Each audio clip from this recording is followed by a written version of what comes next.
परशुराम उस सत्ता की चुनौती बने जिसने रावण जैसे बाहुबली को बंदी बना रखा था, जिसके पास दत्तात्रेय की दी हुई असीम शक्तियां थी, सहस्त्र भुजाएं थी, जिसका राजा सुदास जैसा हितैषी महिष्मति की सीमा का शासक था, जिसके पास विदेशों की अथाह संपत्ति थी, जिसकी भुजाओं में इतना बल था कि सहस्त्रों सैनिकों को अकेला ही परास्त कर सकता था।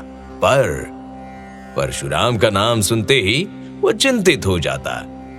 जब से उसे परशुराम के जीवित होने की सूचना मिली, तब से वो विचलित था। इसी बीच दंडनायक प्रकंप ने उन्हें सूचना दी। राज महाराज कार्तवीर्य की जय हो। कहो दंडनायक प्रकंप।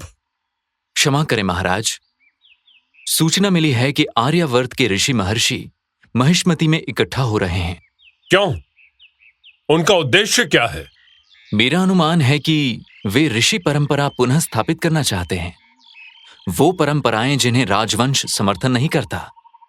हम ऋषि परंपरा के विरोधी नहीं हैं, उसके अनुचित प्रयोग के विरोधी हैं। मैं भी यही कह रहा हूं महाराज। महर्षि अत्रि अपने ढेर सारे शिष्यों के साथ आए हैं। संभव है वे धर्म का अनुचित प्रयोग करें और राजवंश की चुनौती बन जाएं। अभी कहां है महर्षि अत्रि? नर्मदा की सहस्त्र धारा के समीप। जिस जगह नर्मदा कई धाराओं में बहती है, वो स्थान है सहस्त्र धारा। महर्षि अत्रि ने यही पड़ाव डाला था। अब महर्षि का आगमन कार्तवीर्य के लिए सुखद इसलिए नहीं था कि परशुराम और अत्रि जैसे महर्षियों का मिलन महिष्मति के संकट का कारण बन सकता था।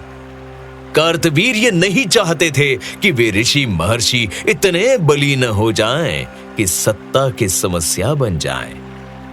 तो वे तत्काल महर्षि अत्रि से मिलने दल बल के साथ चल पड़े। स्वस्ति न इंद्रो वृद्धश्रवा, स्वस्ति न पूषा विश्ववेदा, स्वस्ति नस्ताक्षर्य अरिष्टनेमिः, स्वस्ति न बृहस्पतिर्दधातु। आपकी जय हो राजन। आपको कष्ट करने की कोई आवश्यकता नहीं थी, हम स्वयं आ जाते।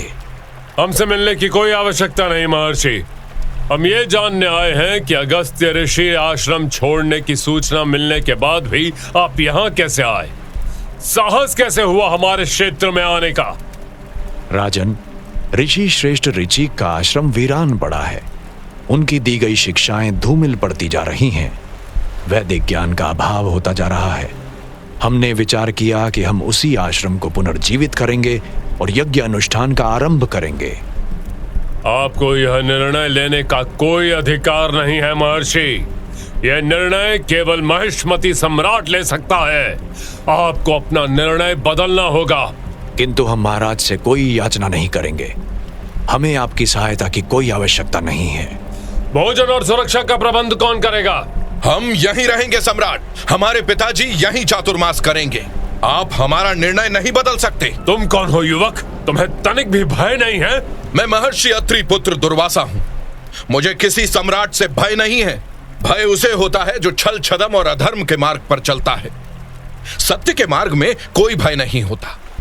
यदि आप इतनी सी बात नहीं जानते हैं तो जान लें। बंद करो ये पाखंड।